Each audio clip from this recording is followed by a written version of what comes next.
पार्वती जी ने शंकर जी के चरणों में बैठकर कुछ शंकाएं प्रकट की थी। राम कवन पूछऊं प्रभु तो ही, ये राम कौन है? सारा जगत जिधर देखो राम नाम का संकीर्तन, जिधर देखो राम कथाओं का गायन, जिधर देखो राम लीलाएं, जिधर देखो राम धुन, जय जयकार। ये राम कौन है? इनके बारे में हमको पूरा विस्तार से सुनाइए। कथा जो सकल लोक हितकारी।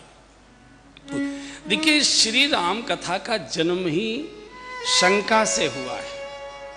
गरुड़ जी काकभूषण जी के चरणों में जाकर शंका व्यक्त करते हैं कि हमारा समाधान करिए, अनंत कोट ब्रह्मांड का नायक, और ये मेघनाथ से मूर्छित कैसे होगा, उसने नागों में बांध कैसे लिया? वहां शंका हुई गरुड़ को, जिनके पंखों में से चारों वेदों के श्लोक निकलते, ध्वनि निकलती है। गरुड़ महाज्ञानी गुण राशि, हरि सेवक अति निकट निवासी, भगवान विष्णु के जो वाहन हैं उनको भी शंका है, वो भी शंका व्यक्त करते हैं। प्रयाग में संगम के तट पर याज्ञवल्क्य जी के चरणों में बैठकर भरद्वाजी शंका करते हैं, राम कवन पूछऊं प्रभु तो ही, कहो बुझाई कृपान्वित मोहि। और पार्वती जी ने तो की है। तो ये शंका से, और राम कथा का केवल एक ही अर्थ है, जो शंका से समाधान की यात्रा करा दे उसी को राम कथा कहते हैं। मनुष्य अनेक प्रकार की शंकाएं लेकर कथा में आता है और समाधान की गठरी बांध कर ले जाता है। सब प्रकार के जहां समाधान होते हों, व्यक्तिगत से लेकर पारिवारिक, सामाजिक, आर्थिक, आध्यात्मिक, राजनीतिक, संपूर्ण प्रश्नों के उत्तर, संपूर्ण का समाधान जहां किसी एक स्थान पर है तो वो श्री राम कथा है, वो श्री राम चरित्र है।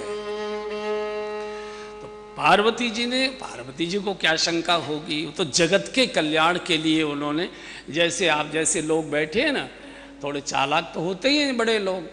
मान लीजिए अपने को चीला खाने का मन कर, रिमझिम बरसात हुई और मौसम ठीक हुआ और चीला खाने का मन कर रहा है, मान लो पकौड़ी खाने का मन कर रहा है, तो ये बड़े आदमी ये तो कहेंगे नहीं कि हमारा चीला खाने का मन कर, अरे मौसम बहुत अच्छा है, बच्चों के लिए चीला इला बना दो ना।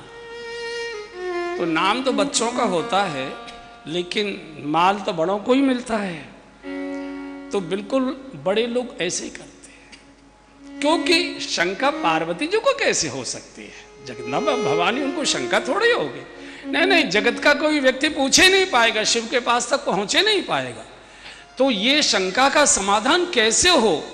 तो खुद शंकालु होने का एक आरोप ले लिया। लोग भले ही कहें कि पार्वती जी भी शंकालु हो सकती है, भले ही मुझे लोग आरोपित करें, लेकिन मेरे इस शंका के आरोप से जगत को राम कथा का अमृत पान करने का सौभाग्य मिलता है, तो मेरी शंका तो वंदनीय हो जाएगी, अवंदनीय हो जाएगी। पार्वती जी शिव के चरणों में, कल ये चर्चा प्रारंभ हो चुकी थी। जब ये प्रश्न किया तो शंकर जी गदगद हो गए। हर ही राम चरित सब आए,